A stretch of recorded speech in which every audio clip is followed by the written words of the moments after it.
चलो भैया, भैया ऐसे ना, चलो 9th क्लास सभी स्टूडेंट ध्यान देंगे। Good evening to 9th class. अब हम जा रहे हैं हिस्ट्री पढ़ाने के लिए पार्ट 4। इसके पहले हम 3 पार्ट हम पढ़ा चुके हैं। I have already taught 3 parts of history. तो 9th क्लास का जो प्रमोटेड स्टूडेंट है उसको शांति से ध्यान देना है। और all the students are asked to link with digital so that you may highly be benefit at your home by my speech in the office.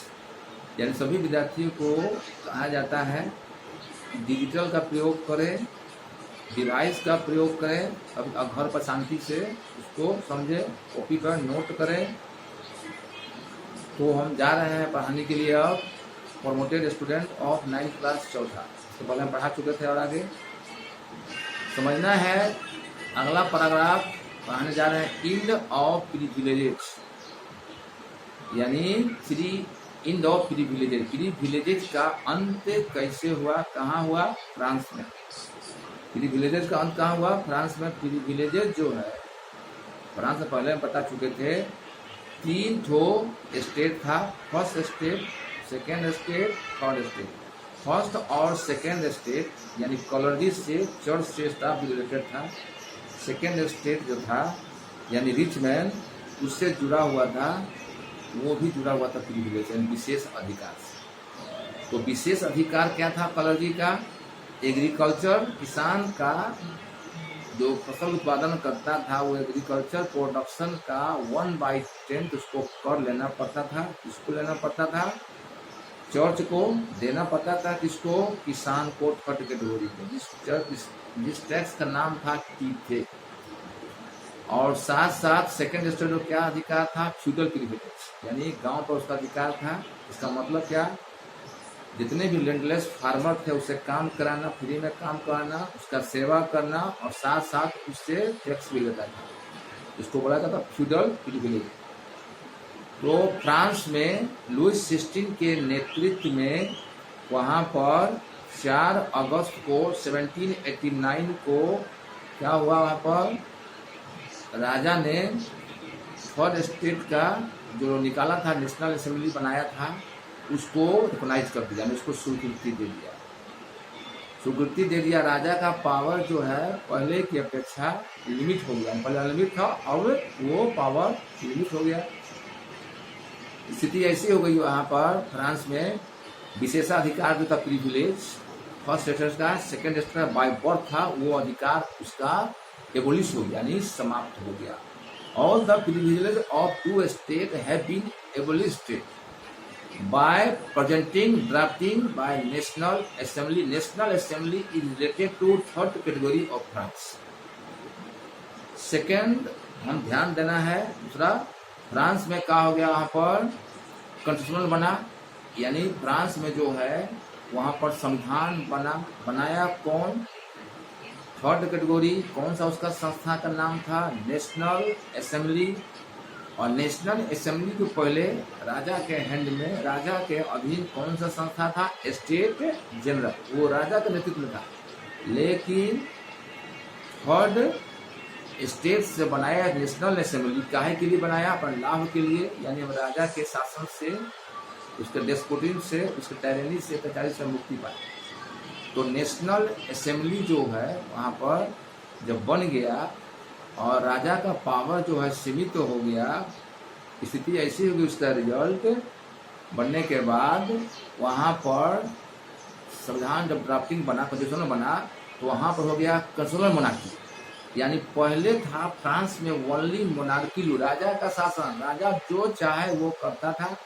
लेकिन नेशनल असेंबली के द्वारा लॉ पारित होने के बाद उसको ऑर्गेनाइज किया, स्वीकृति दिया राजा लुइस 16, और इसका अधिकार राजा का सीमित हो गया और वो हो गया कंस्टिट्यूशनल मोनार्की। जैसे हम आज का हम कंपेयर करें कंस्टिट्यूशनल मोनार्की को ब्रिटेन से, तो ब्रिटेन है कंस्टिट्यूशनल मोनार्की, यानी वहाँ पर डायनेस्टी, वहाँ पर जो डायनेस्टी है, वंशज जो है, ट्रेडिशनल डायनेस्टी, वहाँ पर होता है पोस्ट प्रेसिडेंट। और वहाँ पर जो पीएम होता है इंग्लैंड में वो होता है इलेक्टेड, जनता उसको चुनती है। तो दोनों मिला कर वहाँ शासन चलती है। और कंसुलर मोनार्की जो है ब्रिटेन में 1688 एडी में तैयार हुआ। वहाँ पर एमपी का सीट है 640 एमपी, इंडिया में बोलते हैं 543 एमपी है, इस पर चुनाव होता है, लेकिन इंग्लैंड में है 640। इसी तरह इजराइल में है 127, इसी तरह चाइना में है 3000 एमपी। सभी देश का एमपी का संख्या अलग अलग है। एमपी को चुना जाता है जनता के द्वारा।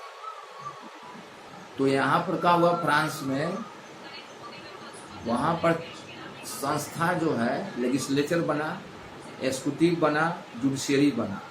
ये तीनों का काम अलग अलग है। पहले हम बता चुके थे लेजिस्लेचर का काम क्या होता है, कानून बनाना।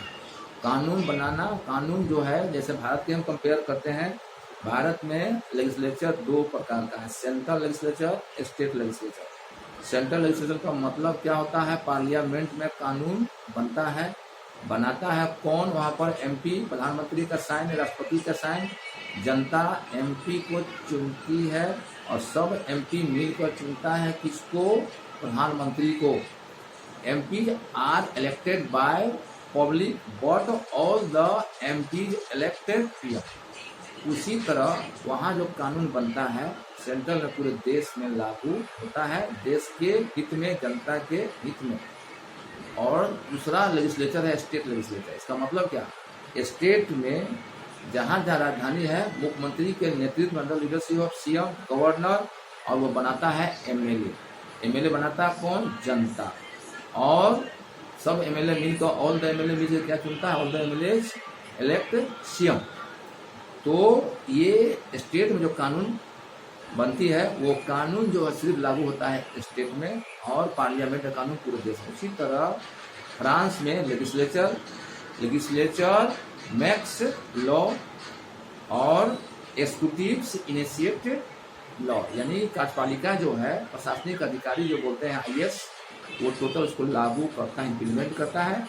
और जुडिशरी का काम क्या है, उसका व्याख्या करता है, एग्जामिन करता है, और वो पूरे संविधान का क्या चीज है, गार्जियन एवं कंट्रोल तैयार है। फ्रांस में हम बात करते हैं अगला पर। फ्रांस में जो वहाँ पर जो है, जो नेशनल असेंबली जो बना, laws made by national assembly in France. इसका मतलब नेशनल असेंबली के द्वारा जो फ्रांस में लॉ बनाया गया, वहाँ पर वोटिंग देने का अधिकार उसी को था जो रिजर्व सेक्शन था, जिसके पास जमीन थी, लैंड ओनिंग प्रॉपर्टी, धनी आदमी को, गरीब को नहीं, ओमेन को नहीं। तो वहाँ पर यदि को लेबर था जिसकी उम्र है 25 बरस, उसको 3 दिन का वेतन देना पड़ता था अपने वेजेस का, तभी उसको वोटिंग देने का अधिकार था। उसको बोला जाता था एक्टिव सिटीजन।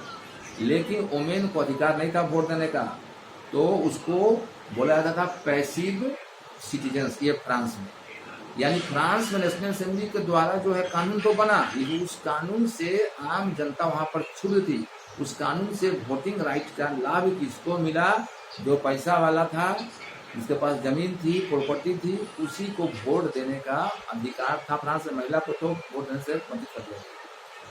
स्थिति ऐसी हो गई, जितना देश वर्ल्ड में आजाद हुआ, सभी देश में महिला को जेंट्स के साथ वोट देने का अधिकार नहीं मिला।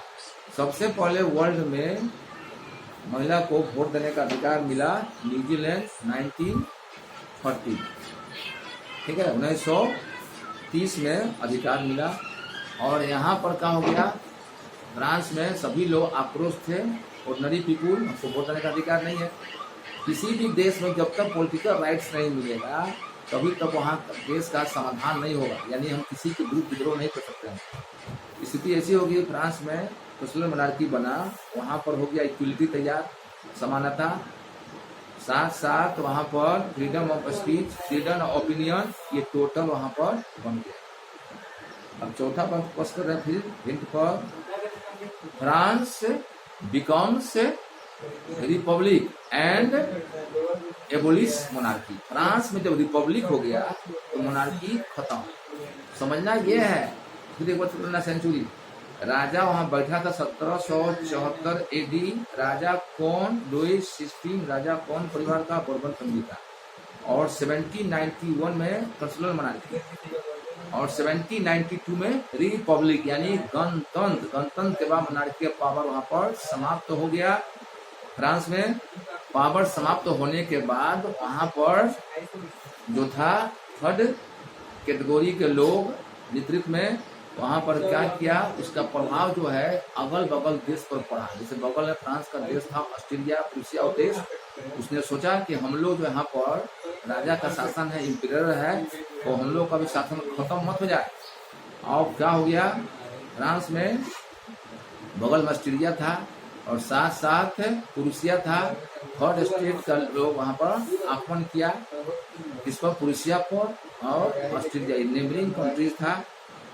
बड़े पैमाने पर वहां पर आर्मी की बहाली होने लगी। वॉलंटियर्स लोग अपने आप कहा कि युद्ध को लड़ने के लिए ऑस्ट्रेलिया से और प्रूसिया से बड़े पैमाने पर लोग आर्मी ज्वाइन करने लगे। कंट्री साइड में भी लोग सब आने लगे, बेरोजगारी फैली हुई थी और स्थिति ऐसी हो गई थी कि अब यहाँ पर जो है हम लोग को पूर्ण रूप से चाहिए डेमोक्रेसी।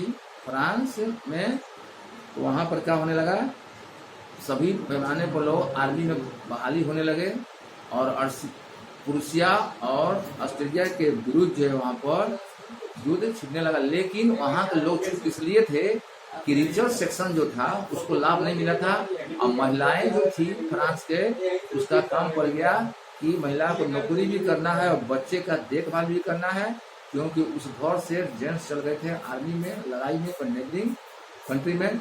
और वहाँ लोग जो थे क्या करते थे, पूरा क्षुद्र थे। खासकर क्षुद्र कौन थे, ऑर्डिनरी पीपुल में जो साधारण लोग थे उनको ज्यादा लाभ नहीं मिला था। सबसे ज्यादा लाभ पॉलिटिकल राइट्स नहीं मिला था। वो लोग दिन रात वहाँ पर सरकार की आलोचना करते थे, सरकार की कार्यविधि से संतुष्ट वहाँ पर नहीं थे। इसके लिए वो लोग सोचे कि अब हम लोग आगे कार्रवाई क्या करें। अब हम फिर नेक्स्ट क्लास लेंगे अगले बार। Thank you. Okay, number